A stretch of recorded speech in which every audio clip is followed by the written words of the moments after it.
और स्वजनों, मैं आज के सभी पुरस्कार विजेताओं शिक्षकों को हार्दिक बधाई देती हूँ।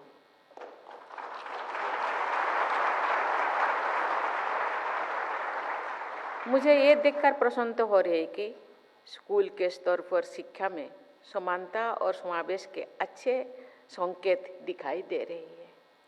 स्कूल स्तर पर पुरस्कार विजेताओं में शिक्षिकाओं की प्रभावशाली संख्या है, जो शिक्षकों की संख्या से थोड़ी सी कम है। ये भी महत्वपूर्ण है कि ग्रामीण शिक्षा क्षेत्र के विद्यालयों में पुरस्कार विजेता शिक्षकों की संख्या शहरी क्षेत्र के विद्यालयों के शिक्षकों की संख्या से अधिक है। देवियों और स्वजनों, भारत के पूर्व राष्ट्रपति डॉक्टर सर्वपल्ली राधाकृष्णन चाहते थे कि देशवासी उन्हें शिक्षक के रूप में याद करें। उनकी जयंती को आज के दिन शिक्षक दिवस के रूप में मनाया जाता है। आचार्य देवो भव की हमारी प्राचीन परंपरा के अनुसार शिक्षक को सर्वाधिक महत्व देने के उनके उदार विचार के लिए मैं सभी देशवासियों की ओर से डॉक्टर राधाकृष्णन जी को, उनके स्मृति को सादर नमन करती हूँ। मैं समझती हूँ कि भोजन, वस्त्र और आवास की तरह शिक्षा भी व्यक्ति की गरिमा और सुरक्षा के लिए अनिवार्य है।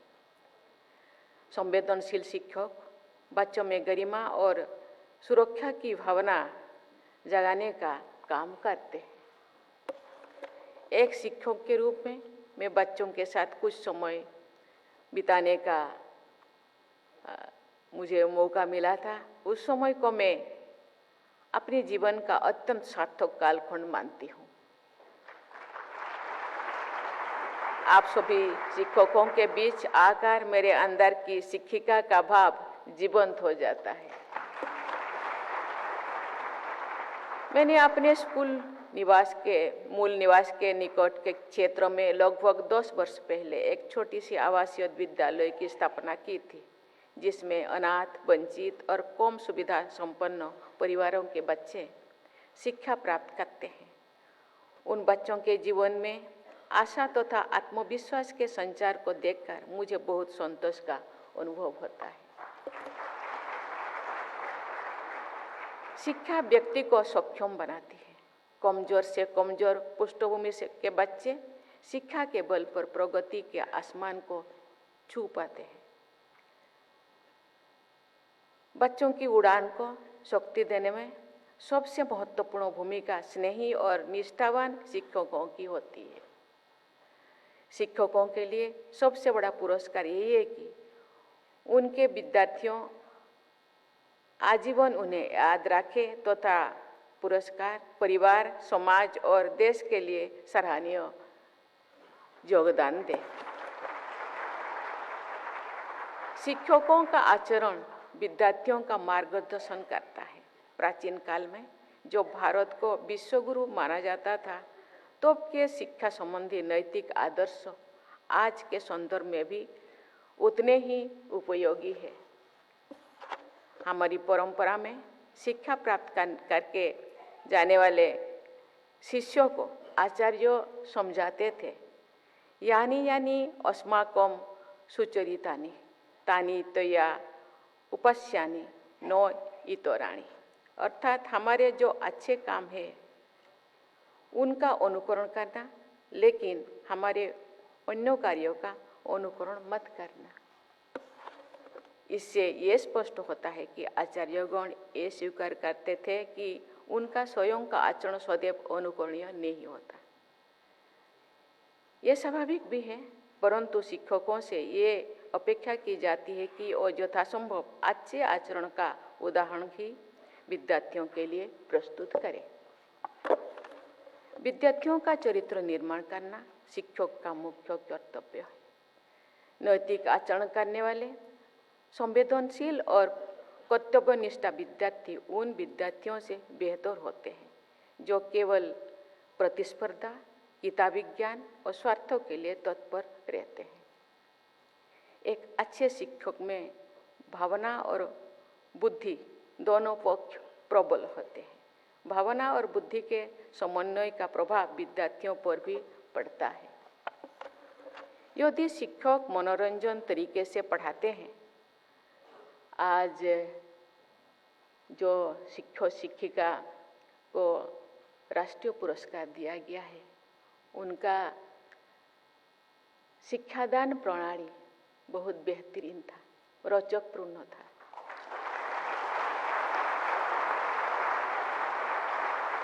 यदि शिक्षक मनोरंजन तरीके से पढ़ाते हैं तो विद्यार्थियों को विषय आसानी से समझने में आता है।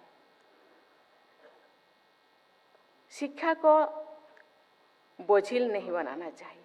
राष्ट्रीय शिक्षा नीति 2020 में अनावश्यक तथ्यों को कम करने तथा स्कूल के स्तर पर शिक्षा को सहज बनाने पर विशेष बल दिया गया है। देवियों और स्वजनों, स्मार्ट ब्लैक बोर्ड्स और स्मार्ट क्लासरूम तथा अन्य आधुनिक सुविधाओं का अपना महत्व है, लेकिन सबसे महत्वपूर्ण होते हैं स्मार्ट टीचर्स। स्मार्ट टीचर्स का मतलब है ऐसे टीचर्स जो अपने विद्यार्थियों के विकास से जुड़ी जरूरतों को समझते हैं। स्मार्ट टीचर्स स्नेही और संवेदनशीलता के साथ अध्ययन की प्रक्रिया को रोचक और प्रभावी बनाते हैं। ऐसे शिक्षक समाज और राष्ट्र की जरूरतों को पूरा करने में सक्षम विद्यार्थियों का निर्माण करते हैं। देवियों और स्वजनों, बालिकाओं की शिक्षा को सर्वाधिक महत्व दिया जाना चाहिए। बेटियों की शिक्षा में निवेश करके हम अपने परिवार, समाज और राष्ट्र के निर्माण में अमूल्य निवेश करते हैं। आधुनिक भारत की निर्माता विभूतियों में सावित्रीबाई फुले का नाम स्वर्णाक्षरों से हम अंकित किए हैं। 19वीं सदी में उन्होंने बालिका विद्यालय की स्थापना की। वो एक क्रांतिकारी कदम था। आधुनिक भारत में स्त्री शिक्षा की आधारशिला रखने वाली सावित्रीबाई फुले जी की स्मृति में मैं उनको सादर नमन करती हूँ। बेटियों को अच्छी से अच्छा शिक्षा प्रदान करना वुमेन लेड डेवलपमेंट को प्रोत्साहित करने का सबसे प्रभावी माध्यम है। शिक्षक समुदाय पर इसकी बहुत बड़ी जिम्मेदारी है।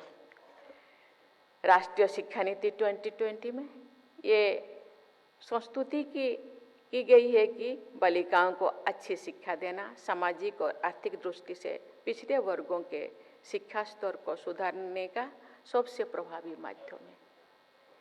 इस शिक्षा नीति के कस्तूरबा गांधी बालिका विद्यालय का विस्तार करने और वंचित वर्गों की बालिकाओं को विशेष शिक्षा सुविधाएं प्रदान करने पर बल दिया गया है।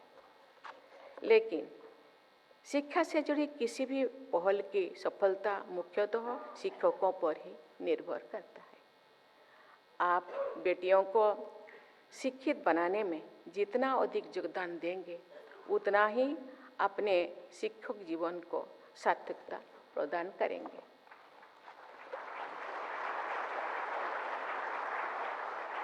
केंद्र और राज्य सरकारों, विद्यालयों और प्रबंधकों और सभी शिक्षकों का ये दायित्व है कि बेटियों की सुविधाओं और सुरक्षा को सर्वोच्च प्राथमिकता दें। मेरा अनुभव है कि सुविधा और सुरक्षा मिलने पर बेटियां असाधारण योग्यता का प्रदर्शन कर सकती हैं। मुझे ये जानकर बहुत प्रसन्नता हुई है कि उच्च शिक्षा के क्षेत्र में ग्रॉस इनरोलमेंट रेशियो के मानक में पिछले कुछ वर्षों के दौरान हमारी बेटियां अधिक से अधिक संख्या में एनरोलमेंट करते हैं। ये विशेष प्रसन्नता की बात है कि स्टेम एनरोलमेंट्स में बेटियों की संख्या 43% तक पहुंच गई है।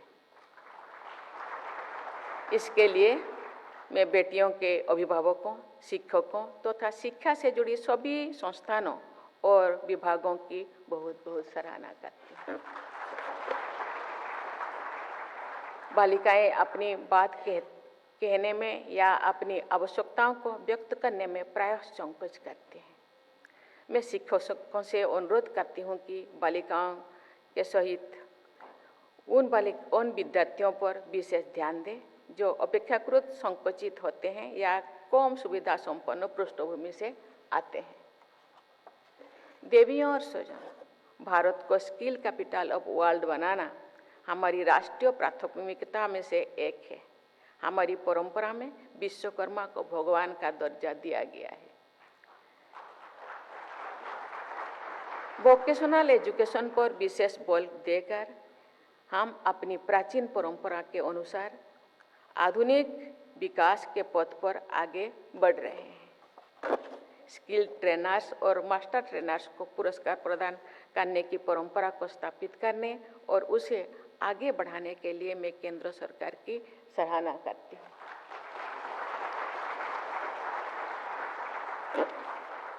राष्ट्रीय शिक्षा नीति का उद्देश्य है कि भारत एक ग्लोबल नॉलेज सुपर पावर बने। इसके लिए ये अनिवार्य है कि हमारे शिक्षकों की पहचान विश्व के सर्वश्रेष्ठ शिक्षकों के रूप में हो। स्कूल एजुकेशन, हायर एजुकेशन और स्किल एजुकेशन शिक्षा के इन तीनों क्षेत्रों में हमारी संस्थानों और शिक्षकों को बढ़ चढ़कर योगदान देना है। इस दिशा में हमारे शिक्षण संस्थान और शिक्षक आगे बढ़ रहे हैं, लेकिन अभी हमें बहुत आगे जाना है। मुझे विश्वास है कि हमारे शिक्षकगण अपने निर्णायक योगदान से भारत को ग्लोबल नॉलेज सुपर पावर के रूप में प्रतिष्ठित करेंगे। इसी विश्वास के साथ मैं अपनी वाणी को विराम देती हूँ। जय हिंद, जय भारत।